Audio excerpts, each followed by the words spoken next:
Hiya there, Tug here from The Fishers and I. Hope you're safe and well. Now, as you've probably guessed from the video title, I've recently picked up the G3 Atom. Now, for anybody that's been following the channel or seen my previous videos on my pedal boards, as of January 2021, I sort of did a video on my new pedal board, how happy I was, and how awesome it was, and and it's all changed basically because of the G3 Atom. When it came out, I was like, oh, that looks really good. And it had some sort of ideas about it that I thought, oh, that would be really handy. Maybe I'll give this a go. And I thought, solid, right, let's do it. So this video, I just wanted to give you my first impressions of it. Now, I've been playing it a little bit in the studio. I've had one rehearsal with the band with it, and my first impressions are, wow, it is amazing. It is really cool. So I thought I'd just give you a quick little rundown how I've got it sort of set up. A couple of little things that I've picked up on the way, if you're thinking along the lines of getting it, or the bigger G3. So yeah, I'll show you how I've sort of got it. It's a bit of a tangled mess at the moment, and I'll show but yeah, I can't honestly believe I've gone for it, but and how happy I was with the previous pedal board, and it's all changed. Well, we're in mid-April now, and already the pedal board's changed. So okay, I'll dive you in, and I'll show you the some of the things that I've come across in the G3 Atom and why I've chose it. Okay, so excuse the wobbly camera. It's just easier to show you how I've sort of configured it at the moment. So whether you're familiar with the G3 Atom, it's basically a switcher that you can store presets on. It's MIDI capable as well. Basically, you can press one button and turn on several pedals. That's the idea of it, or certainly how I will use it. So what I've done is, I'll show you underneath at the minute. So the G3 Atoms, it's got 6 loops. I won't go through all the specs on it, because obviously Dan from the GigRig has already done that. He's already done videos on it, so if you need the full specs and all its features and things like that, then obviously go and view his videos, and he does explain it pretty well. There's a couple of bits that I didn't think he covered in some of the videos, and which I'll go through, mainly the MIDI side of it, which I did hook up for band rehearsal. And it's just a couple of things like sort of the types of cables to use, and how to sort of program them in. He sort of skirted over it, I thought, in his videos. So I will do another separate video of that when the board's all completely finished, and I'll show you that, and sort of the MIDI side of things. Okay, so what we've got from the original board, so the one back in January, we've got still the Cali 76 that goes into loop 1.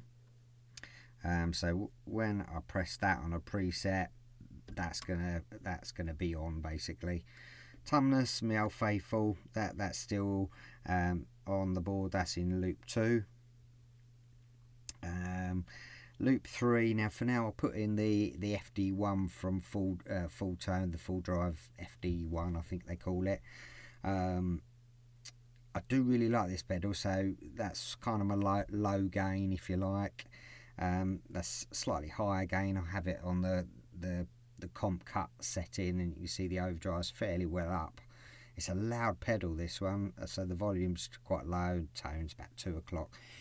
Now, my ongoing issue with fuzz pedals is ever the issue, and as you'll see in a second, you can see why it looks like it does. I've kind of thrown this together, to be fair, just to get me through the rehearsal and just to try it out. Acapulco Gold from the Quaker Devices. It's a great pedal. I really like it. It cuts through the mix. So at the minute, that's the keeper for the fuzz side of things. If you followed the channel, and on the original board I had the dynamic distortion from Vertex pushing the gain, and you snag with this one, and we will do I'll do a separate video because I'm in an R in what to put in that position, and also the higher gain side of things for distortion. So low gain, distortion, fuzz is my general sort of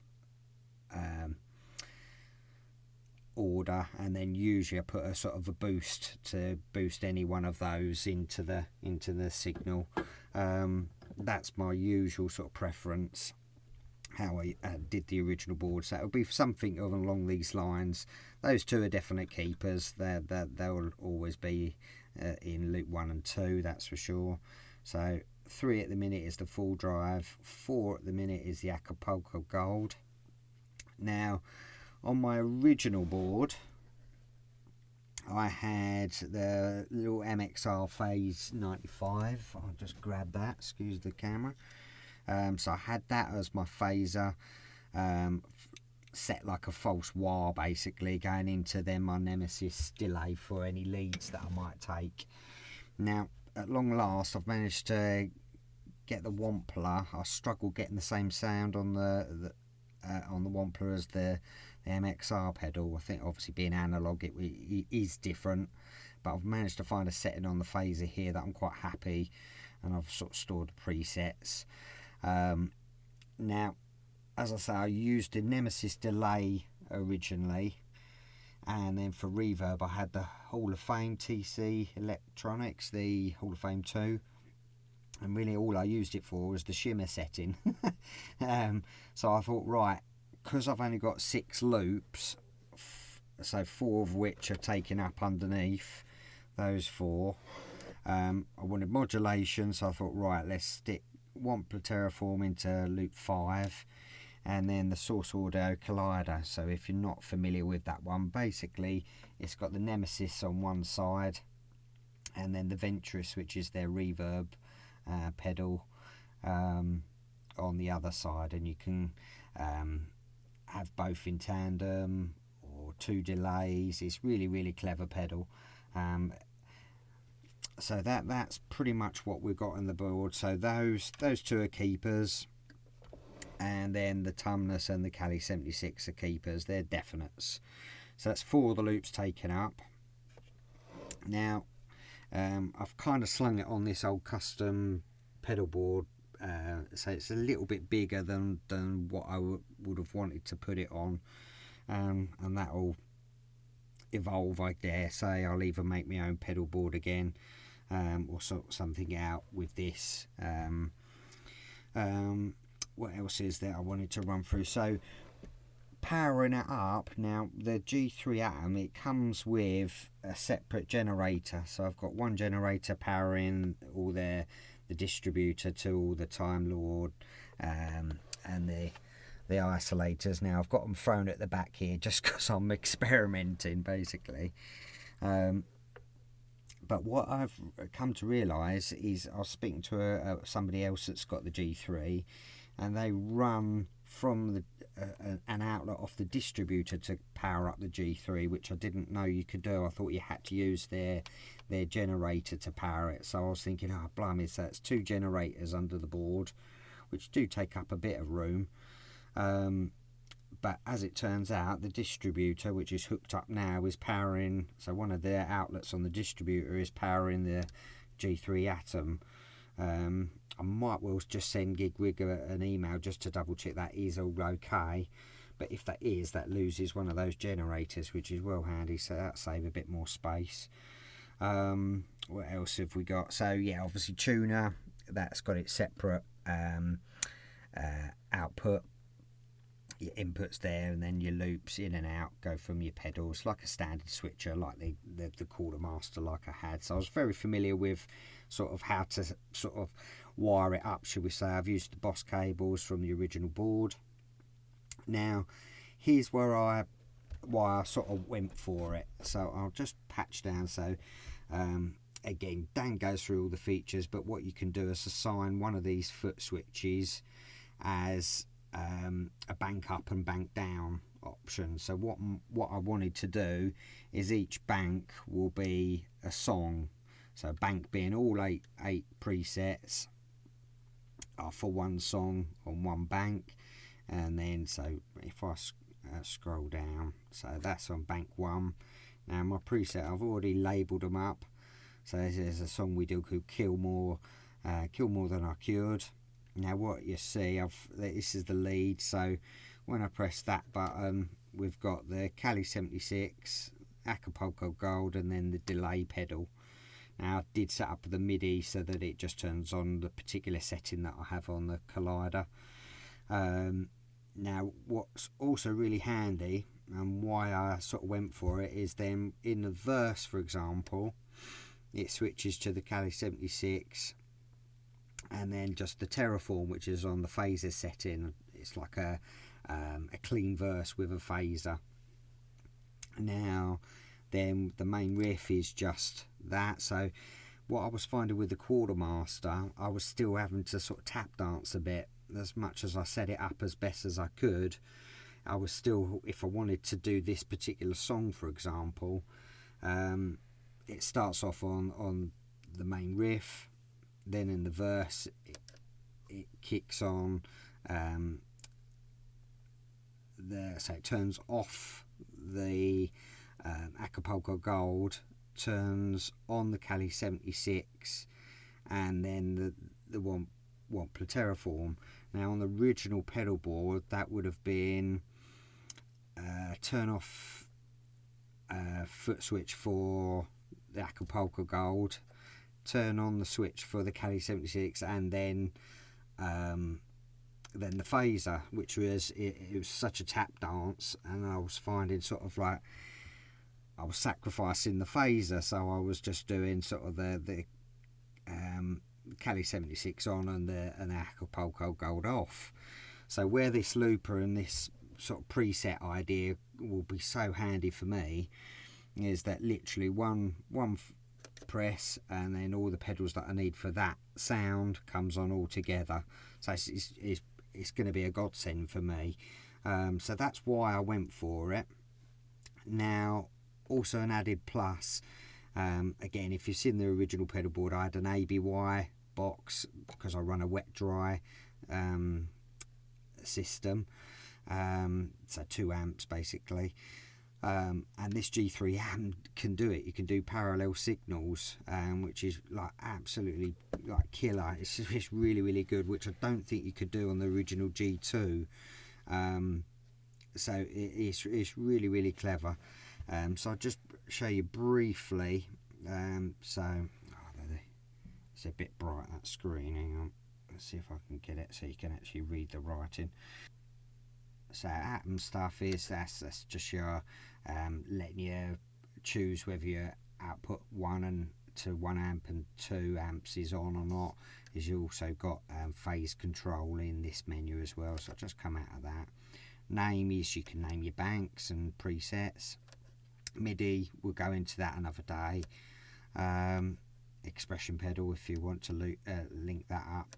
Loop order, so you can change your stomp boxes into any different order, which is real handy. Trails, I haven't quite got into that yet. I haven't had enough time to sort of play around with that. Basically you can have the trails from a delay spilling over as you change preset. That's the idea of that one, but I haven't had a time to properly delve into that one. So this one, the parallel, this is how you set up your wet and dry. So once you're into parallel, press the buttons there. So you've got, again, parallel control is basically enable it. You come back out. Phase setting, that's just to again sort out the phase on the 2 amps. Now your parallel start is where, so loop split before 5, so that's the Tumnus and the Kali 76 Tumnus, that goes to both amps, but then the signal gets split so that 5 and then 6 goes off to the wet amp basically, and that one carries on. So if you think of it, the Tumnus and the Kali 76 going to the dry, the Kali 76 Tumnus want the Terraform and the Collider going off to the wet amp. So that's where you sort of do that part, and then you come out of it, go to parallel end, and you say no join because you don't want it to join back up.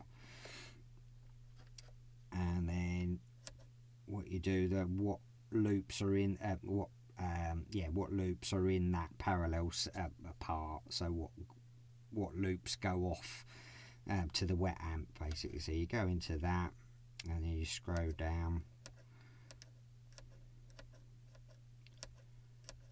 So 5's in, and then 6 in. So that's pretty much how you do it. All you do is just use these cursor keys whilst you're in that menu mode to work your way around this menu section basically.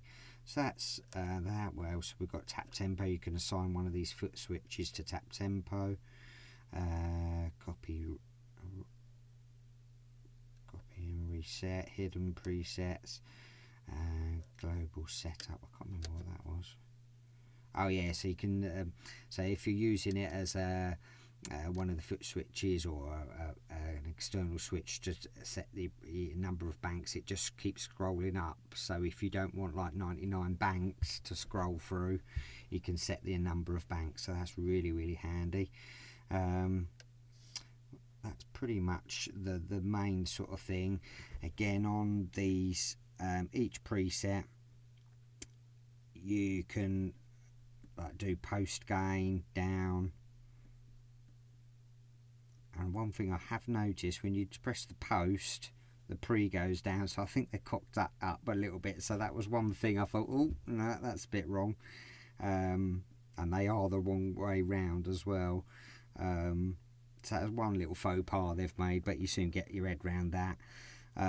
Again, you can sort of, on each preset you can adjust the pre-gain, so the signal coming in, lowering that.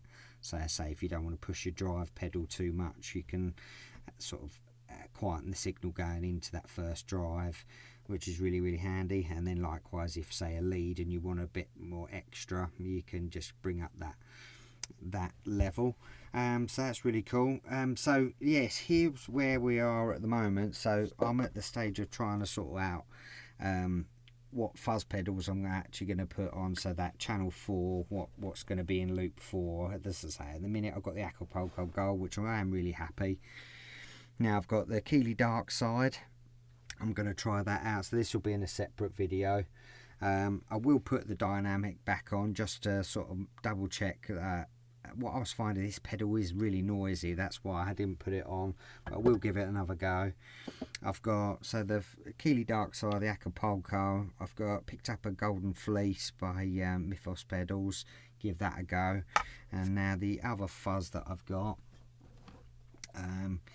is the Big Muff Soft Tech Deluxe. I thought I'd give that one a go. So I'll do a little shoot out and see what works best on my rig. The reason why I'm not doing it today is because I've only got my Vox with me and not me the Mark II Imperial Mark II. So I'll bring that back from rehearsal studio and then we'll have a proper sort out. Now my other dilemma is what I'm going to use as the boost. Now again, I've picked up a few pedals along my journey, sort of trying to sort out what I'm going to use. I picked up the EB10, which I'm really impressed with. It has the added bonus of having sort of 3 presets you can bring up. I've picked up a Prince of Tone as well. So we'll go through that, see what works sort of best. The other boost that I've been using, where is it? So the other boost is the little Timmy. I've been tending to use that as a boost. That's what I rigged up at rehearsal when I was running through. What else have we got to try? Got my original Beano boost, so that was on the original board, and we'll do a sort of comparison for the boost side of things. Yeah, so I think that's about it to show you at the moment. So next video we'll have a shootout on the fuzz, see what one that definitely ends up, maybe the distortion as well, see what ends up on the board, and then the boost side of things, what ends up on the board on that. So we'll do that in the next videos, and I think that's it for now. Yeah, but all in all, I'm really chuffed with it. Like, it's just going to be an absolute lifesaver for me, obviously because I'm singing and playing. It's so handy just to be able to press one button and it changes it, one button changes it again. It's just really handy. Sound quality has been, as you would expect from the GigRig stuff, it's just like pristine clear. It really is good. Yeah, so yeah, as we progress I shall do further coverage, but that's it for now. Yeah, take care, and I'll see you in the next video.